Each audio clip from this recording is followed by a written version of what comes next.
Good morning po sa inyo lahat. Isa pang muli yugto ng ating daily Bible blessings. Pamagat po ng ating aralin ngayong umaga ay pinuputol at sinusunog lamang. Pinuputol at sinusunog lamang.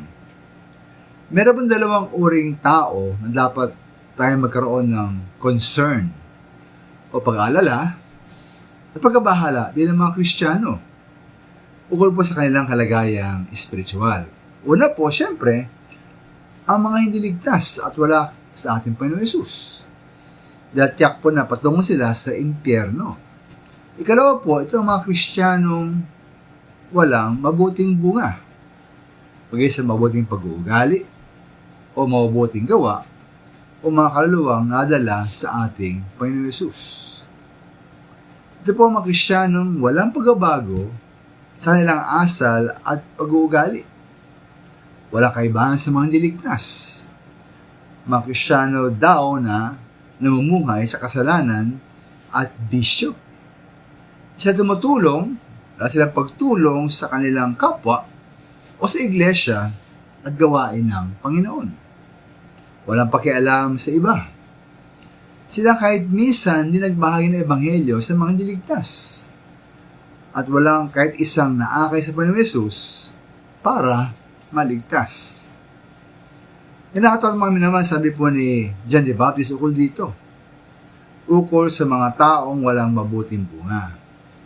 Ay sa Mateo 3:10, ngayon pa lamang ay nakahanda na ang palakol sa ugat ng mga punong kahoy. Ang bawat punong hindi mabuti ang bunga ay puputulin at itatapon sa apoy. Aba sila puputulin mga minamahal, tapon sa apoy dahil wala silang mabuting bunga. Dahil nga po, dahil ang katotohanan, taga namang hindi sila karapat-dapat mabuhay. Kung basag siya ng mga minamahal o ibig sa Kristiyano, wala tayong mabuting bunga, katibayan lamang ito ng katotohanan, hindi naman talaga tayo tunay na Kristiyano.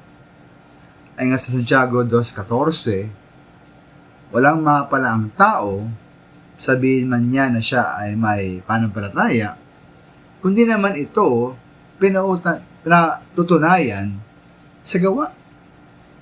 At ang ganong taong walang gawa ay hindi mailigtas.